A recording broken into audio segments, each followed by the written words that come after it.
Ex-wife cheated. Karma hit hard, now I'm married to her best friend. Full story. If someone wrongs you in a very deliberate way, in a fashion where they knew what they were doing, still did it, and you got hurt in the crossfire, then there's even less reason for you to be a bigger person, even if it takes you years to get your revenge. In my case, I didn't need to take years, but I'm glad I didn't hold myself back from getting back at the cheating hoe that I called my wife. And I'm glad that my revenge ended up taking me down a much better route for myself. So I, 35 male, was married to my ex-wife, 32 female, for 6 years until a few weeks ago, and we dated for 3 years before that. For the sake of this, I'm just going to give her the name Lily. I was at a party that one of my friends was hosting, and she was a friend of one of his friends. That meant my friend didn't know too much about her, so I just decided to try my luck and approach her. She was very receptive and she had a good sense of humor, and that was what really got my attention beyond her looks. From there, we started dating and things were pretty smooth. Then I popped the question 3 years after. We got married, and that was it. However, over the 6 years that we were married, one thing that I noticed about her was that once she determined that she didn't like someone, they could do their utmost best to get back into her good books, but it wouldn't amount to anything. In that sense, she was rather disagreeable, and I tried to talk to her about it, but it didn't lead to much. But the good part was that that side of her rarely had anything to do with me, so it was easy enough for me to let it slide. The reason I'm mentioning that bad trait of hers is because it plays a big part in all of this. For things to make sense, I have to mention a lady that I'm going to call Daisy. So Daisy and Lily used to be really, really good friends. Like, from the way she described it to me back then, they were as close as can be. It seemed like a very wholesome relationship, and it was the kind of friendship that I even wanted for myself. The problem started when there was some kind of misunderstanding. I genuinely can't remember the details, and Lily didn't give Daisy the benefit of the doubt for her actions. Truth be told, at the time, I remember coming to the conclusion that Daisy was in the wrong, but not in a way that I deemed malicious. It just seemed like something had gone wrong, and someone had found themselves offended. Of course, Daisy tried and tried to apologize, but my stubborn-headed ex-wife absolutely refused to listen to anything that she had to say. That should have been a red flag for me, since the two of them had known each other even longer than I had known Lily. Yet it was so easy for her not to give her friend the benefit of the doubt. Looking back, it seemed like Lily was trying to milk Daisy's offense towards her. But when you do that, you expect the person to come and grovel. It didn't seem like Lily wanted that though, since she still wouldn't accept your apology even if you tried every day for a year. At that point, I had to stop talking to Daisy. I won't say that we were super close to one another, but I found her to be a very amiable person. Talking to her was nice, and she enjoyed most of the things that Lily and I enjoyed. So it was easy for her to tag along on a lot of occasions. I still had to let her go though, because the last thing I wanted was to be the person in the middle of that kind of fight. It was obvious how messy it could potentially become when all of a sudden, Lily had no problem talking down on Daisy or letting her personal information slip. I'd be lying if I said I wasn't disgusted by that kind of behavior back then. But again, this was my wife. It was one major gross thing among a bunch of things that I still loved about her. And looking back, yes, I know that the situation that I was in with her wasn't healthy, since it made it sort of tough to confront her. That doesn't mean the confrontations never happened, but it means that I had to be very careful with the words I used, because I didn't put it past her that I could potentially be a victim of hers and she would never see how wrong she was. So with that, I've given you plenty of insight into Daisy and how she and my ex-wife stopped talking. Now the more recent problem started when I made some stupid mistake at home. I did something dumb in the kitchen and ended up ruining something, and Lily got so mad. I offered to replace it since it was something that could be replaced, but she didn't want to hear anything I had to say. She just kept yelling and throwing a fit, and it was pissing me off. So the next thing I knew, I retorted, and that's how a whole messy argument started. It went on for almost an hour, and by the end of it, I just stopped saying anything to her. I couldn't keep fueling the fire, especially when it was like I was talking to a wall. She headed upstairs, came back downstairs dressed up, and then walked out of the house. I'm sure she wanted me to say something, but I absolutely refused to. She wanted to force me to talk or try to stop her from leaving the house, which seemed so childish to me. What happened to trying to communicate like adults? I know it was my fault, because I've known her red flag when it comes to confrontation and exists, and I've done very little to save myself from having to deal with it, whether by leaving her butt or putting my foot down. She came back home at 3 a.m., very visibly drunk. She looked an absolute mess, and that just pissed me off even more, because she knew what she was doing the entire time she got ready to leave the house. But she didn't think enough about coming back home in a state that didn't make her seem like a teenager who got their hands on alcohol. I'm not a fan of when people can't hold their booze and just drink until they lose their senses. I asked her where she was coming from, but her only response was to give me the middle finger and head upstairs. I think at that point, I was fuming too much to not say anything, so I followed her up the stairs and kept asking her where she was coming from. I mean, I'm glad I was following her up the stairs because at a point she lost her footing and fell backwards, and she was more than fortunate that I was there to catch her. It was absolutely shameful to me. Eventually, we got upstairs and I asked her the question again as she went to lie down on the bed, still fully dressed. Now I can't be sure what she said here because it was so muffled, but I swear it sounded like, "Dressed me, you don't want to know." That was not the kind of thing that a husband wants to hear when his wife returns home. Absolutely wasted out of her mind and dressed far from modestly. She fell asleep, and when I tried to shake her awake, she was basically knocked out. So I knew there was no point in me trying beyond that. I'd confront her in the morning, but since I knew that she was far from being conscious anytime soon, I just had a feeling to go through her phone since I knew it was possible that I'd have more of an idea where she went to that night. It took me only a second after going into her gallery to see that she went to a club with one of her friends. The night started off with pictures of the two of them, but then soon after, they got to the club and then the same guy started to show up in her photos over and over. The pictures ended at the club, so I couldn't tell what happened after that, but the last picture was taken 2 hours before she got back home. So I felt like I needed to know what happened in that time that remained.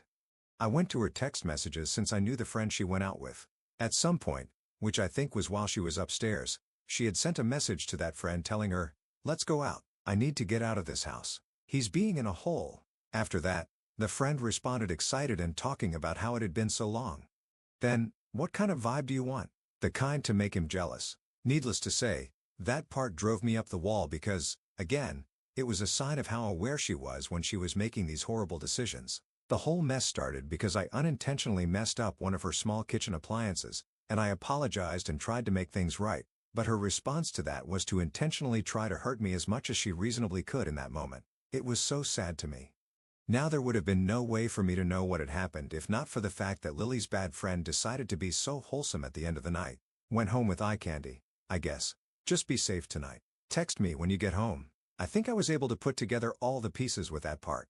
She went out to the club with her friend in a bid to make me jealous. She met a guy there, and in all interpretations that I could muster up in my mind, that night ended with her probably slipping past her friend, going home with that guy, getting wasted, could have happened before leaving, who knows, and barely likely sleeping with him. I mean, there was literally no reason for me to believe that she didn't sleep with him. The text message from her friend was also over an hour before she got home, and unless she went to the club on the other side of town, that didn't compute.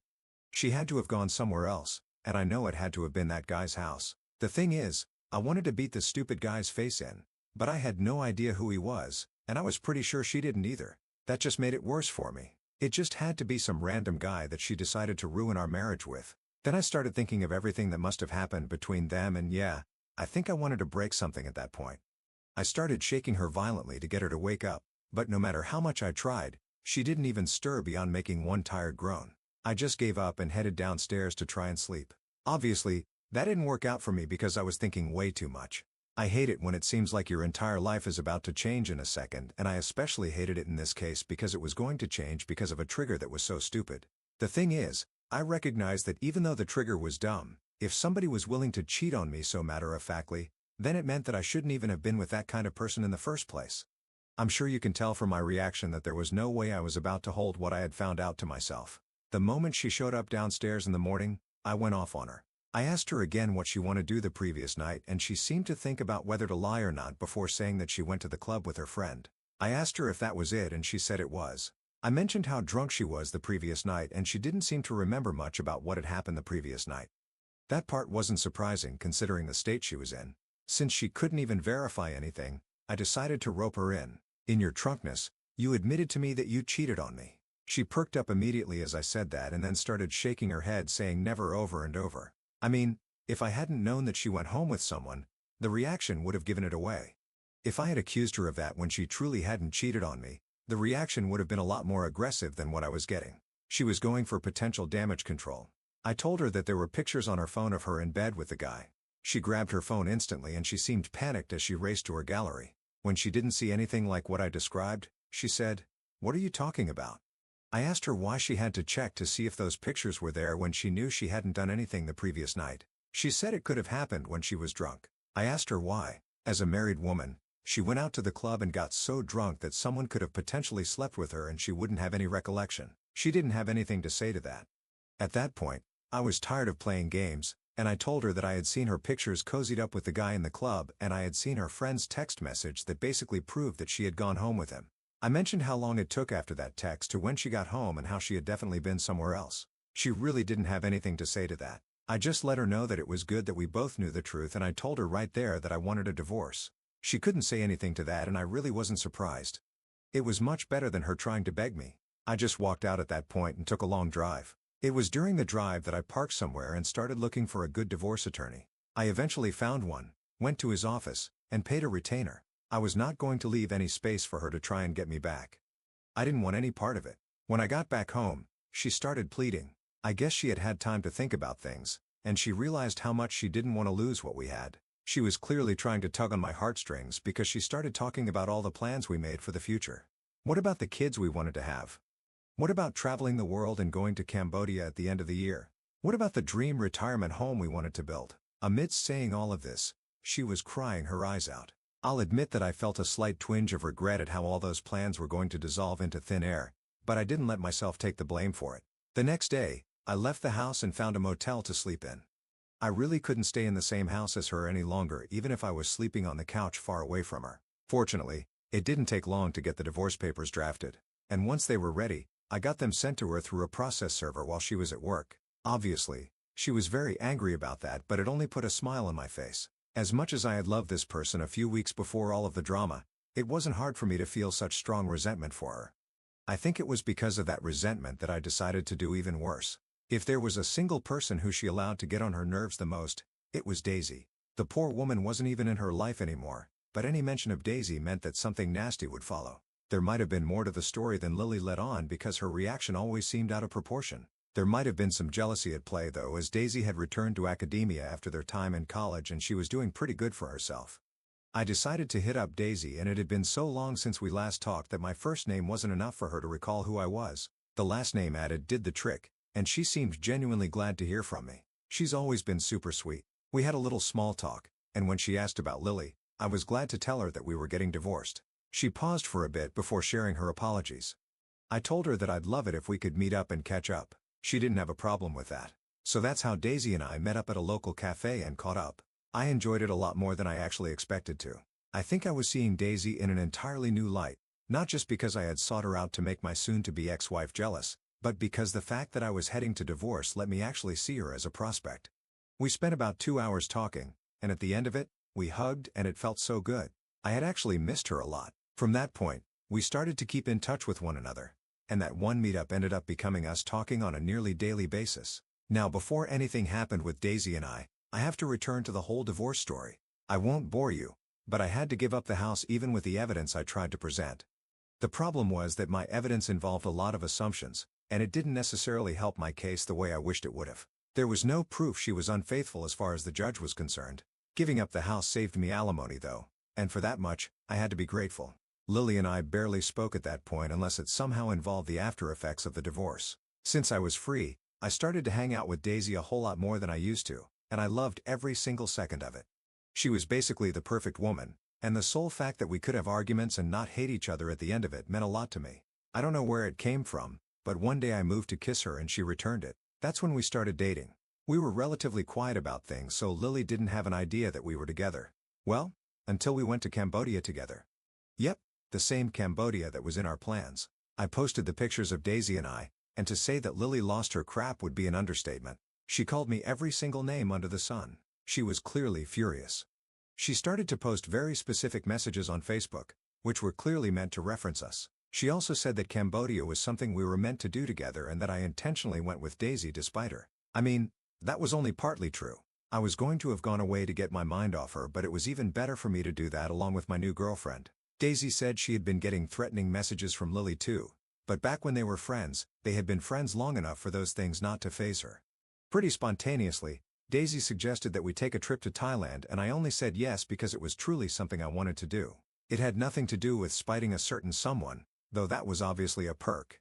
When I captioned it, "Looks like me and Daisy might need to start a travel blog," I'll admit that was partly done to drive her nuts because it had always been something she had joked around about. She was very clearly in pain seeing me bounce back and with the one person she probably hated the most, her former best friend. Obviously, with my house gone, I moved in with Daisy, and things have been smooth. We look forward to the future pretty positively because things feel so good with the two of us. At some point, I'll propose and children will enter the picture too. I can't wait to be a dad. I'm going to keep living my best life with her.